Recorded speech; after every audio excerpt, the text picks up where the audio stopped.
kegiatan hari ini seperti apa? Oke, selamat malam. Ya, hari ini ya saya lunaskan janji ya atas nama RAP dan tim ya bersama-sama seperti statement kemarin ya kita lunaskan janjinya untuk melakukan pelaporan ya terhadap Ibu Elsa Sharif dan Vidi ya terkait dugaan penipuan penggelapan tentang uang klien kami sebanyak kurang lebih 69 miliar 950 juta. Untuk itu ya saya hanya ingin katakan selama ini sejawat kita ini selalu melakukan satu pembenaran. Jadi siapa yang melakukan pembenaran dialah pelakunya. Tapi kebenarannya ada di sini. Ya, saya ingin katakan itu saja ya. Selanjutnya nanti biar tim aja yang lanjutkan. Terima kasih. Oke. Ya, terima kasih. Iya Bang. Anom, terima kasih rekan-rekan semuanya. Hari ini saya laporkan, saya sebagai pelapor ya, karena saya diberi kuasa oleh korban untuk melapor ke Polda Metro Jaya. Ingat beliau juga seorang pengusaha dan tidak mungkin turun langsung sini. Jadi kuasa langsung melaporkan, dan saya sudah melaporkan saudari Elsa Sharif dan Vidi Galesong ya, Galesong Sharif SAMH terkait dengan dugaan penipuan dan penggelapan uang senilai 39 miliar ya, 39 miliar 950 juta kurang lebih yang ditransfer ke rekeningnya dua orang ini. Namun ada bukti yang kami pegang bahwa saudara Farhad Abbas, Dr. Farhad Abbas juga menerima uang senilai 30 miliar kurang lebih ya. Jadi ada bukti, kami belum buka di sini. Nanti di berita acara pemeriksaan akan kami tuangkan semuanya. Namun terlapornya saat ini adalah Elsa Sharif ya, Profesor Dr. Elsa Sharif dan Vidi Galesong Sharif SMH yang saya laporkan saat ini. Nanti berlantas bagaimana perkara ini bergulir ke Farhad Abbas nanti akan dituangkan di dalam berita acara pemeriksaan selanjutnya. Dan untuk Farhad Abbas ya, saya laporkan terkait dengan laporan palsu pasal 220 junto pasal 318 KUHP. Karena saya dilaporkan oleh saudara Farhad Abbas dengan undang-undang ITE tanpa adanya surat somasi terlebih dahulu pada saya. Sementara di dalam surat laporan STTLP yang diberikan kepada saya oleh saudara Farhad Abbas, diberitahu kepada saya melalui WhatsApp, itu STTLP menyebutkan bahwa saya seorang pengacara. Artinya saudara Farhad Abbas ini tidak mengerti dan tidak paham konstruksi hukum. Ya, sama sekali tidak mengerti tentang konstruksi hukum. Sehingga patut diduga akan banyak menjadi korban orang-orang yang meminta bantuan hukum kepada Farhad Abbas karena ketidakmengertiannya dia tentang konstruksi hukum. Makanya saya laporkan Farhad Abbas dengan dugaan pelanggaran pasal 220 KUHP dan 318 KUHP terkait dengan laporan palsu. Kenapa dibilang laporan palsu? Karena Farhad Abbas mengetahui saya seorang pengacara yang sedang menangani perkara berdasarkan surat kuasa. Dan saudara Farhad Abbas mengetahui bagaimana tindakan saya sebagai pengacara yang mensomasi baik lisan maupun tertulis. Tetapi dia melaporkan saya dengan undang-undang ITE pasal 27 undang-undang ITE junto pasal 45 ayat 4. Jadi saya menganggap ini suatu kebodohan atau suatu kekeliruan dari seorang Dr. Farhad Abbas dan Elsa Sharif ya, seorang Profesor Elsa Sharif, suatu kekeliruan ya yang tidak memahami konstruksi hukum. Bayangkan seorang profesor loh, hampir guru besar sekelas Farhad Abbas dan Elsa Sharif tidak mengerti tentang konstruksi hukum, bagaimana SKB 3 Menteri disepakati oleh Kapolri, Kejaksaan dan lain-lainnya terkait dengan proses untuk melaporkan orang terkait dengan pasal 27 Undang-Undang ITE. Haruslah terlebih dahulu disomasi dan lain-lainnya. Tapi hari ini tanpa somasi, saya dilaporkan dan keluar 2 laporan. Dan saya tidak terima di situ. Maka saya laporkan Farhad Abbas dengan pasal 220 Elsa Sharif dengan pasal 220 junto pasal 318 KUHP. Dan 2 orang ini sudah terlapor dan sedang menunggu pemeriksaan di berita acara pemeriksaan selanjutnya. Artinya 2 case yang kita laporkan hari ini untuk Elsa Sharif dan Farhad Abbas serta Vidi Galesong Sharif ya. Yang pertama dugaan ya pelanggaran 378 KUHP dan 372 KUHP penipuan dan penggelapan yang nantinya kalau predikat krimnya sudah muncul akan naik ke tindak pidana pencucian uang. Ingat itu. Dan saya nggak main-main. Saya sudah bilang sama Farhad Abbas mau bagaimanapun cara kamu, mau menjatuhkan saya akan lawan. Saya tidak akan pernah stop untuk mencari membuka link perang dengan Farhad Abbas. Terima kasih. Oke, silakan. Oke. Kebetulan kemarin saya sudah sempat juga ya ketemu dengan Farhad Abbas, sempat juga ketemu dengan Ibu Elsa Sharif. Nah karena memang setelah saya melihat, kalau kemarin saya melihat data-data yang dimiliki oleh Farhad Abbas. Nah sekarang saya sudah melihat data-data yang dimiliki oleh RAP.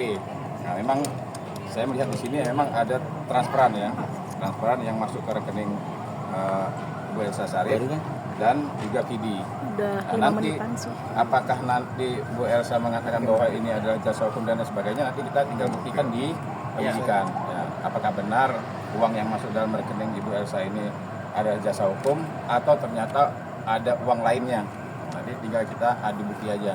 Jadi tindakan keji yang dilakukan oleh saudara Farhad Abbas dan Elsa Sharif, ya Profesor Elsa Sharif, adalah yang pertama, dia mengelabui klien kami seakan-akan uang itu untuk diselamatkan agar tidak disita oleh Polda Metro Jaya dan Jaksa, Polda Jawa Timur dan Jaksa.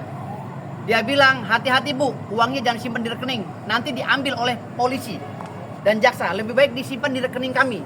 Akhirnya ditransferlah ke rekening si Elsa Sharif. Lalu cashnya diterima oleh Farhad Abbas. Nilainya semua total akumulatif 69 miliar 950 juta. Nah, dalam kondisi ketakutan istrinya, klien kami ini, jelas-jelas dia ketakutan dan menyerahkan uang itu. Untuk menghindari TPPU, kata Farhad Abbas dan Elsa Sharif. Akhirnya ditransferkan. Setelah ditransfer mereka minta lagi uang operasional, ya, pengacara, jasa hukum pengacara 3 miliar. Dengan katanya untuk mengurus pra-peradilan daripada si tersangka ini yang saat itu tersangka sekarang sudah bebas, tidak terbukti bersalah klien kami. Jadi pada saat itu dia ditakut-takuti. Suami ibu di dalam penjara, lebih baik aset ibu semuanya dialihkan ke kami agar menyelamatkan, agar ibu tidak disita oleh Polda Jawa Timur dan tidak disita oleh Kejaksaan Jawa Timur. Daripada ibu nanti sengsara, lebih baik dioper. Nah dalam kondisi seperti ini istrinya udah bingung, suaminya ditahan, ini pengacaranya menawarkan seperti itu, akhirnya digeser semua. Uang-uang ini digeser semua ke Farhad Abbas dan Elsa Sharif serta Vidi Galenso Sharif. Nah setelah digeser, ternyata uang yang 3 miliar untuk pra-peradilan tidak dilakukan pra-peradilan oleh mereka, sehingga kasusnya lanjut. Nah karena tidak ditangani dengan serius oleh Elsa Sharif, uang yang 3 miliar diminta kembali karena dia tidak kerja, dianggap tidak kerja, dan surat kuasa diputus. Digantilah kepada R. Susilo, Bapak Susilo ya, Bapak Susilo Wibowo menangani kasus tersebut selanjutnya. Lalu Bapak Susilo Wibowo ini berhasil memenangkan perkara, tidak mentersangkakan atau mempidanakan saudara klien kami ini berinisial S ya. Jadi tindakan-tindakan ini tindakan yang luar biasa, tindakan yang mengelabui dengan siasat jahat antara si Farhad Abbas ya, diduga antara Farhad Abbas dengan si Elsa Sharif. Di kolaborasi mereka berdua nih, selalu kolaborasi gitu loh. Nah mereka diseakan-akan lawan, tetapi nggak tahu kawan di komplotan gitu. Nah klien kami ini dalam kondisi sengsara, dirampok uangnya, dirampok dengan cara halus uangnya. Ketika diminta kembali lagi, alasan mereka apa? Untuk jasa hukum. Jasa hukumnya mana? Pra-peradilan aja kamu tidak melaksanakan, kamu jasa hukum besar sekali jasa hukumnya. Apakah kamu sukses menangani perkara tersebut? Toh di dalam pengadilan itu tertulis kok namanya Susilo Widodo kan, yang menangani perkara itu Wibowo kan. Susilo Wibowo pengacaranya, bukan Farhad Abbas dan Elsa Sharif. Lantas duit yang 69 miliar itu mana? Yang alasannya katanya menyelamatkan untuk agar tidak disita oleh Polda Jawa Timur dan Jaksa Jawa Timur. Nah ini kejahatan yang luar biasa. Ini mengarah kepada TPPU. Makanya saya bilang sama Profesor Elsa Sharif, Farhad Abbas, sadarlah kalian. Jangan mencari celah untuk mencari kesalahan orang lain. Tobat. Saya dilaporkan undang-undang ITE, saya lapor lagi kamu. Saya tidak pernah takut dengan Elsa Sharif, saya tidak pernah takut dengan Farhad Abbas. Ingat, peperangan kita lanjut sekarang ini. Saya tunggu kamu di episode berikutnya, di berita acara pemeriksaan. Terima kasih. Saat ini katanya membawa korban juga gimana? Oh ya. Sini Pak, salah satu korban Pak.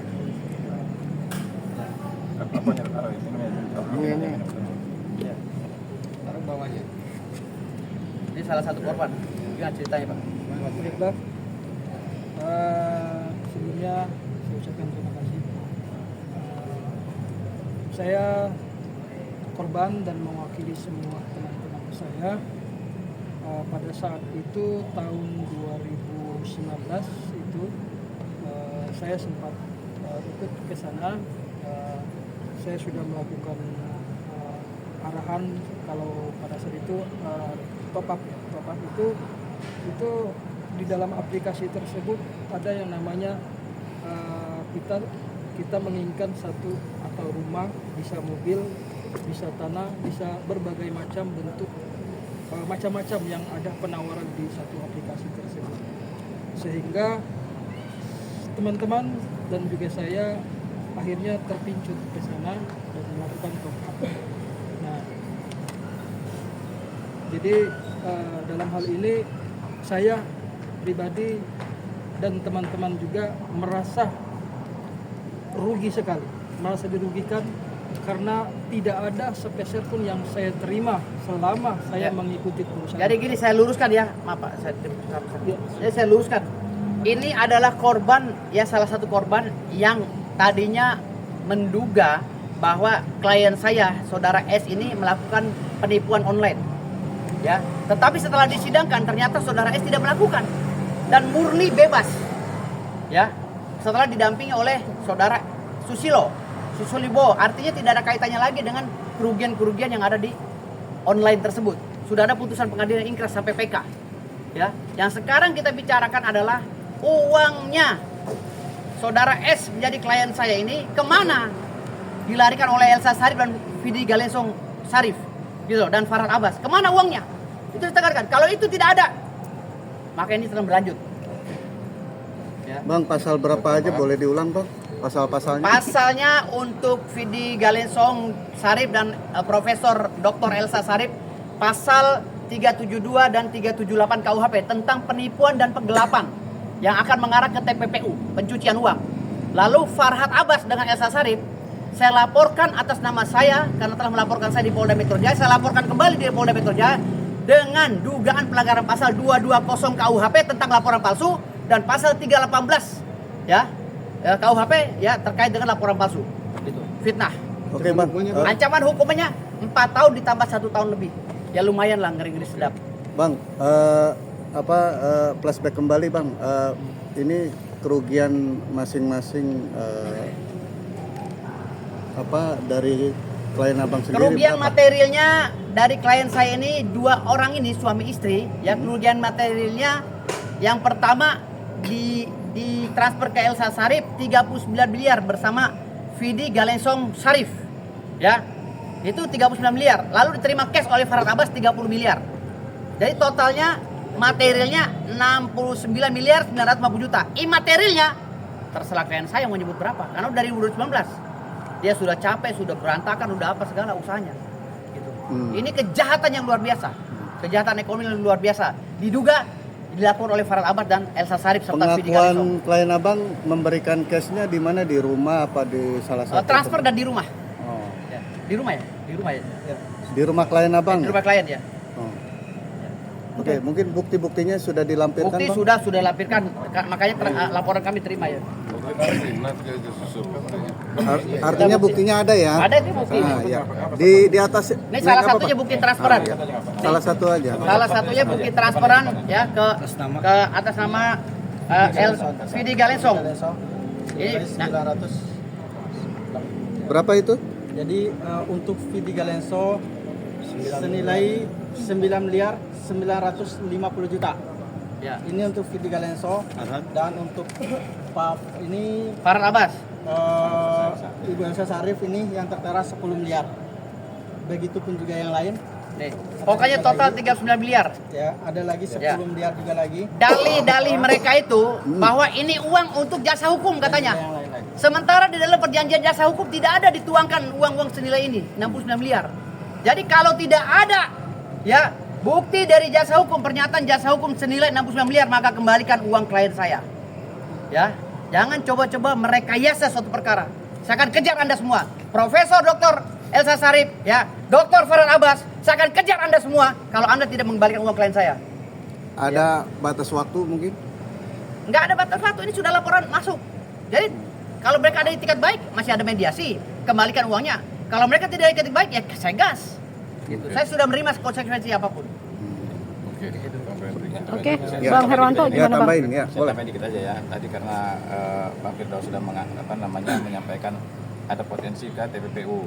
Nah, jadi kalau seandainya nanti memang ini ya dugaan kami ini benar, ternyata ada penggelapan dan penipuan, kami berharap juga tolong cek rekeningnya Bu Elsa lari kemana nih uang-uangnya. Ya, agar apa? Agar kita tahu nih kalau memang ada nanti mengarah ke TPU, ya kita berharap siapapun yang menerima aliran uang berasal dari rekening itu, Iya. ya mohon kita Amankan semua, diperiksa semua. Kira-kira seperti itu. Iya. Oke. Jadi biar ini tuntas sampai ke Akar-akarnya. Oke. Nggak ada lagi seperti itu.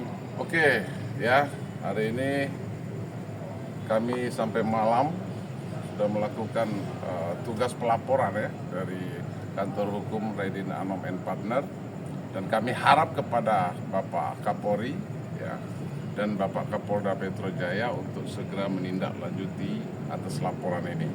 Kami hanya mau mengatakan siapa yang memulai, dia yang mengakhiri. Terima kasih. Jadi jangan lupa untuk subscribe Cumi Cumi. Ditekan ya tombol lonceng merahnya.